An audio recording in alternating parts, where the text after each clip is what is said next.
There's a financial analyst in Austin, Texas, making $152,000 a year. She drives a leased Audi Q5, $847 a month. She lives in a two-bedroom apartment in a neighborhood she describes as finally where I belong, $3,200 a month. She has a gym membership she uses twice a week, a meal kit subscription she uses when she remembers, a streaming stack that costs her $94 monthly without her realizing it, and a wardrobe funded primarily by a credit card she pays the minimum on every month. She gets her hair done every 6 weeks. She takes 2 vacations a year because she earned them. She tips well at restaurants because she can afford to. She looks, by every visible measure, like someone who has made it. On paper, she's wealthy. In reality, she cannot write a $4,000 check without moving money around, holding her breath, and hoping nothing else breaks that month. She is not the exception. According to a 2024 Empower survey, 36% of Americans earning between $100,000 and $200,000 describe themselves as living paycheck to paycheck. Read that again. More than 1 in 3 people in the top 20% of earners in this country, people who out-earn 80% of the population, are one bad month away from a financial crisis. The assumption most people carry is simple and deeply intuitive. Earn more, stress less. Cross a certain income threshold, and the money problems disappear. That's the deal we were promised. Work hard, get the salary, get the security. The data tells a completely different story. What you're witnessing is called the high-income poverty trap, and it does not care how much you earn. It only cares about the gap between what comes in and what quietly, automatically, socially pressured LY flows right back out. Today I'm going to show you exactly how this trap is built, why it specifically targets high earners, and what it actually costs over the course of a career, because the number will change how you think about every financial decision you make from this point forward.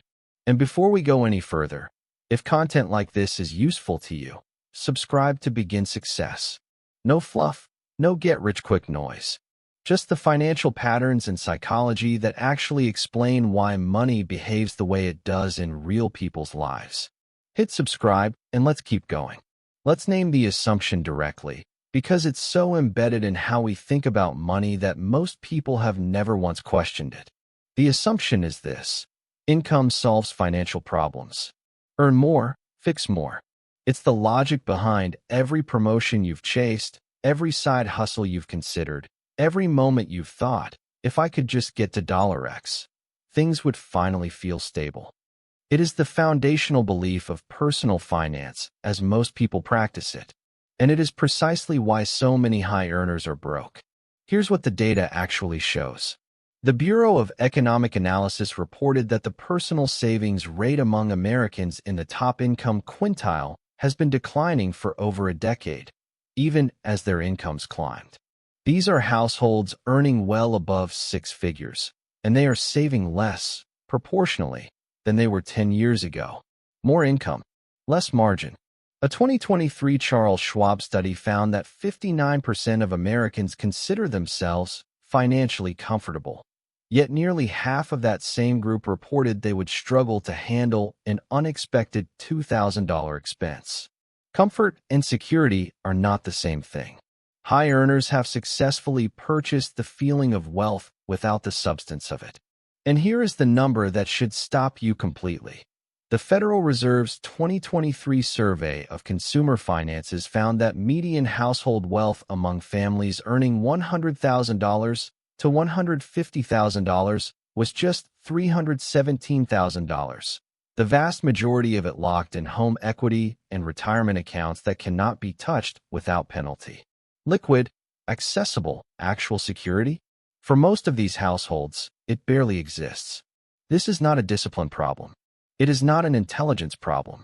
The people caught in this trap are educated, ambitious, and financially literate enough to max their 401k checkbox while quietly drowning in fixed monthly obligations they no longer even consciously register paying.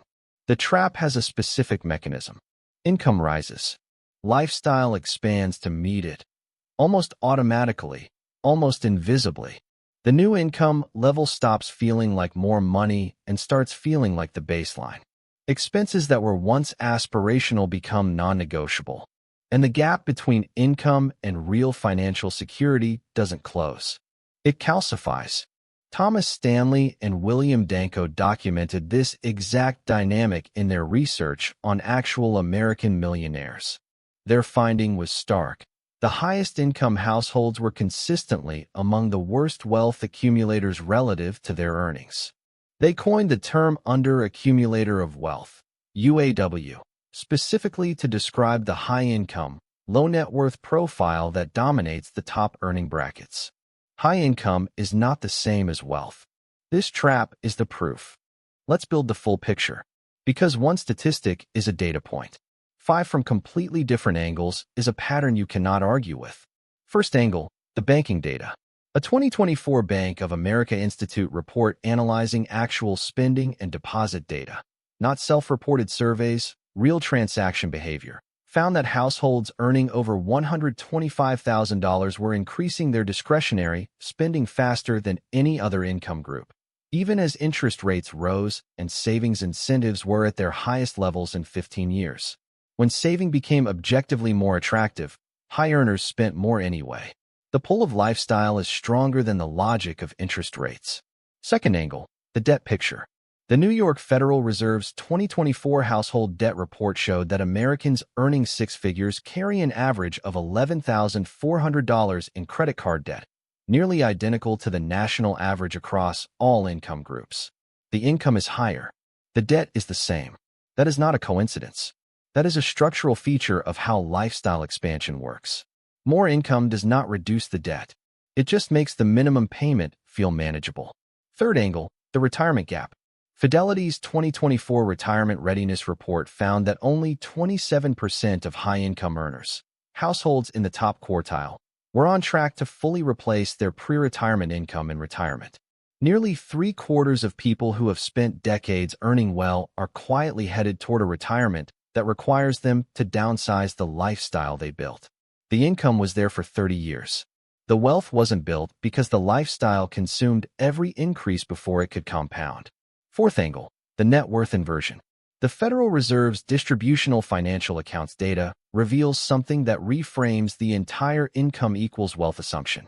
The top income quintile holds a disproportionately large share of their net worth in depreciating assets, vehicles, consumer goods, home furnishings, relative to their financial assets. High earners are converting income into things at a rate that leaves them asset-heavy in categories that lose value and cash-poor in categories that build it. Fifth angle, the psychological cost. A 2023 salary finance study of over 10,000 employees found that financial stress was reported at nearly equal rates among employees earning under $60,000 and those earning over $100,000.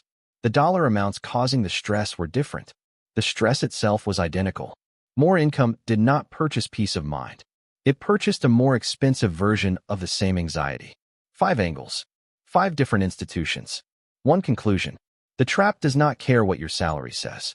It only cares what survives after your lifestyle is finished with it.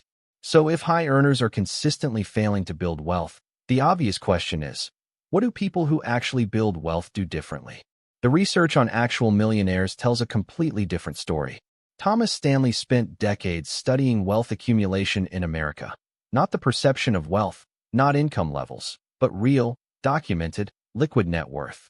What he found destroyed every assumption the financial media had built its entire content model around. The people with the highest net worth in America were not, in the majority of cases, the people with the highest incomes. They were the people with the highest gap between income and spending.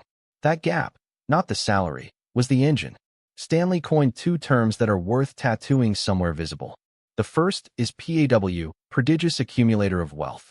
These are people who have built net worth significantly above what their income would predict. They typically live in modest homes relative to their earnings. They drive older vehicles. Their neighbors have no idea what they earn. Their lifestyle gives nothing away.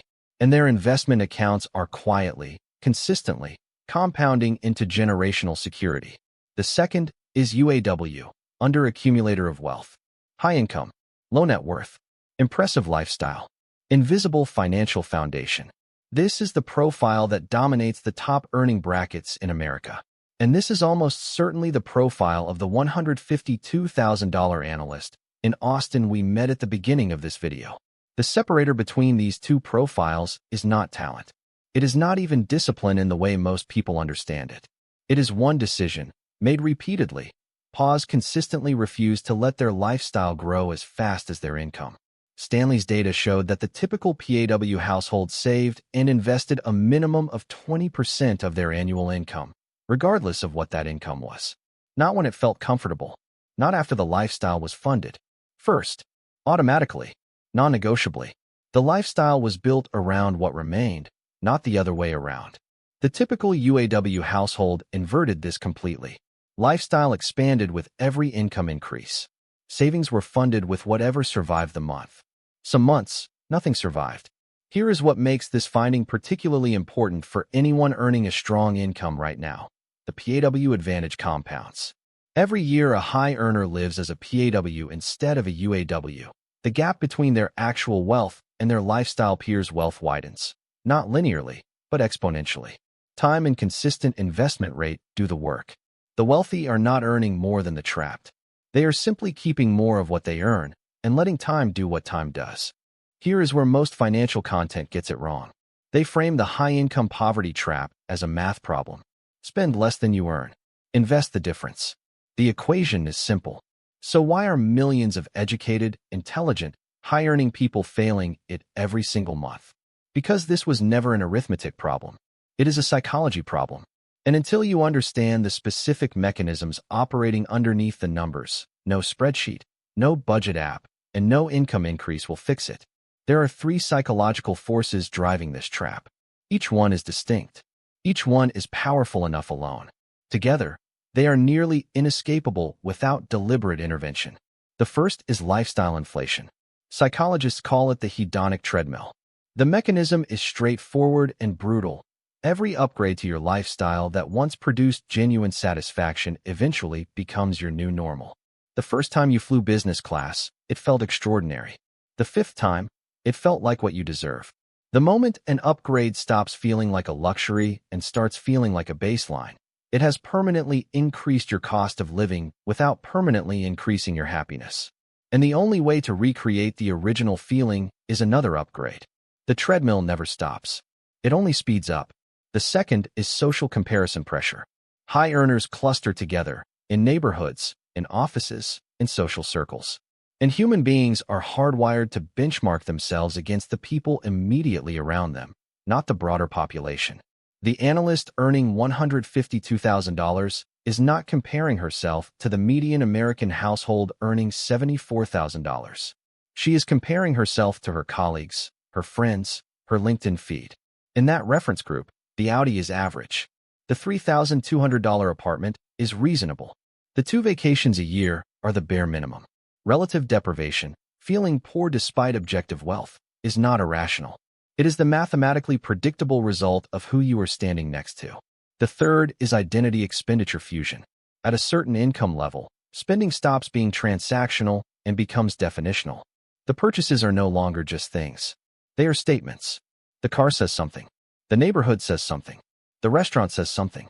Cutting back does not feel like saving money. It feels like losing status, signaling failure, becoming someone you work too hard to stop being.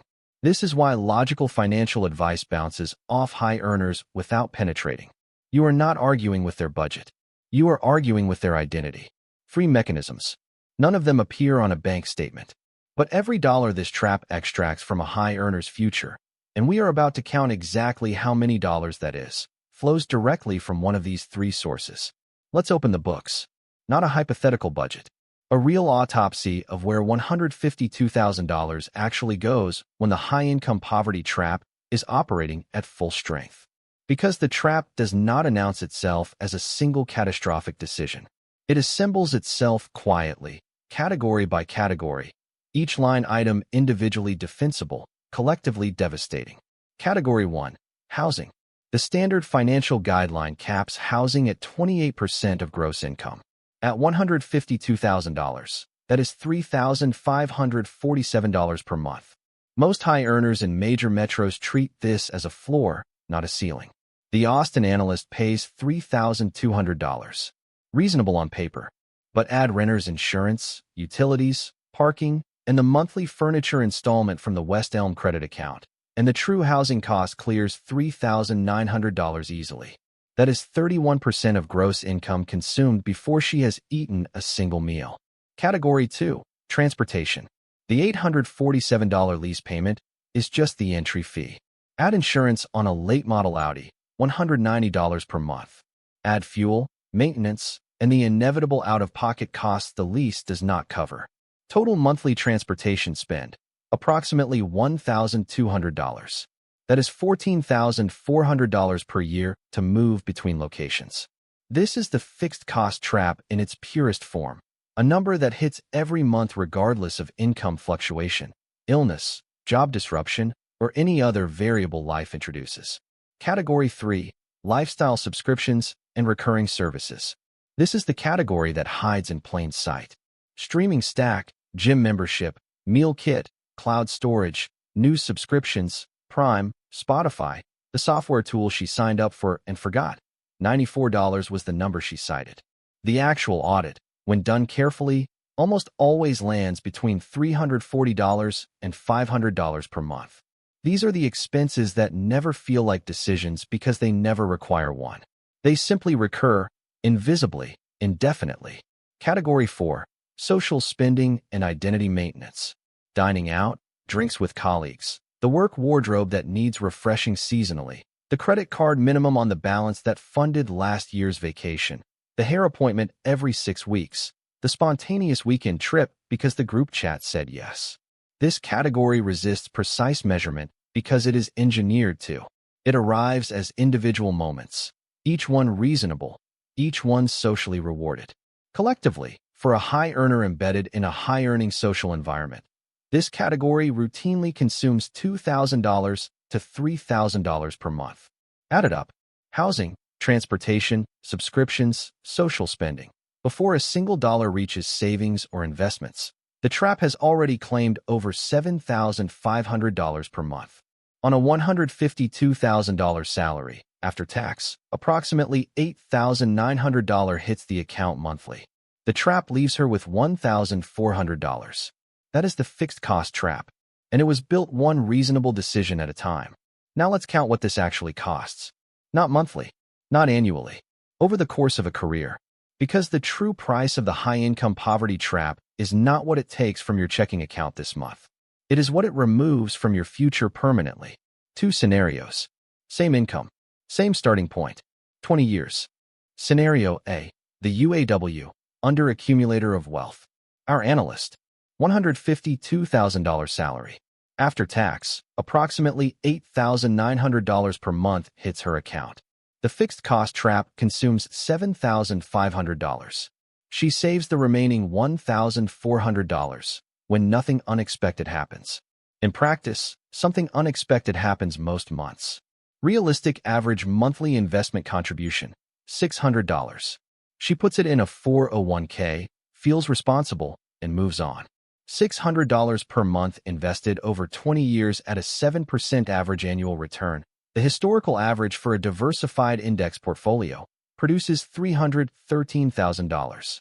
On a $152,000 salary sustained over 20 years, she will have earned approximately $3,040,000 in gross income.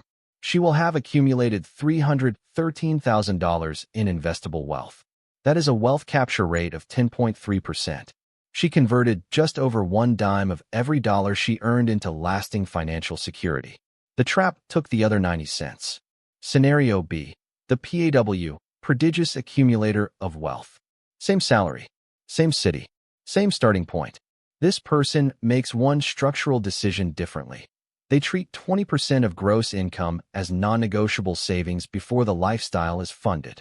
On $152,000, that is $30,400 per year, $2,533 per month invested automatically, before the budget is touched. The lifestyle is built around $6,367 per month instead of $8,900. It is a more modest lifestyle. It is not a deprived one. $2,533 per month invested over 20 years at the same 7% return produces $1,315,000. Same income, same 20 years, same market. The delta, $1,002,000. $1 million. Separated entirely by the order in which two people decided to allocate the same paycheck. And this calculation is conservative. It does not account for income increases over the 20-year period. It does not account for employer matching. It does not account for the compounding gap continuing to widen through retirement. The real delta, fully modeled, routinely exceeds $2 million for high earners who make this distinction early. This is not a story about deprivation versus indulgence. The PAW in this scenario is not suffering. They are simply living on $6,367 per month instead of $8,900. The difference between those two numbers is not a $1 million lifestyle. It is a $1 million future. And one of them requires you to build it on purpose. So how do you get out? The honest answer is that the escape requires uncomfortable choices. Not impossible ones. Not dramatic ones. But choices that will feel socially awkward, identity-threatening, and deeply counterintuitive for someone who has spent years building a lifestyle that signals arrival. Here is what the exit actually looks like. The first uncomfortable choice is reversing the allocation order, permanently. Not when it feels right. Not after the lease expires. Now, every dollar that enters your account needs a job before your lifestyle gets to vote on it. 20% to investments, automatically, on payday, before you see it. The lifestyle funds itself from what remains. This is the single structural change that separates PAWs from UAWs, and it requires no additional income, no windfall, and no perfect moment. It only requires the decision to stop letting the trap set your savings rate by default. The second uncomfortable choice is auditing your fixed costs with brutal honesty. Not your lattes, your leases, not your subscriptions, your square footage. The trap lives in the large, recurring, socially validated expenses that feel non-negotiable precisely because you have stopped questioning them. Every fixed cost in your life was a choice at some point. It can be a choice again. Downgrading one major fixed cost category, housing, transportation, or both, can recover $1,000 to $2,000 of monthly investment capacity without touching a single discretionary dollar. The third uncomfortable choice is decoupling your identity from your expenditure. This is the hardest one, because it requires admitting that some portion of your spending has never been about the thing purchased. It has been about the story told. The car that says you succeeded. The neighborhood that says you belong. The wardrobe that says you are someone worth taking seriously. None of those stories require the price tag you are currently paying for them. And none of them are building anything that compounds. The people who escape this trap are not people who earn more. They are people who make a quiet, private, largely invisible decision to stop performing wealth and start building it. They drive the car that runs. They live in the home that is enough. They invest the gap with the consistency of someone who understands that the market does not care what your apartment looks like. And 20 years later, they have options. Real ones. The kind that cannot be leased, financed, or subscribed to. The high-income poverty trap was never about your income. It was always about intention. Most people earning $150,000 never consciously chose this trap. They just stopped asking whether each upgrade was still worth what it was quietly costing them. Now you know the cost. The next choice is yours.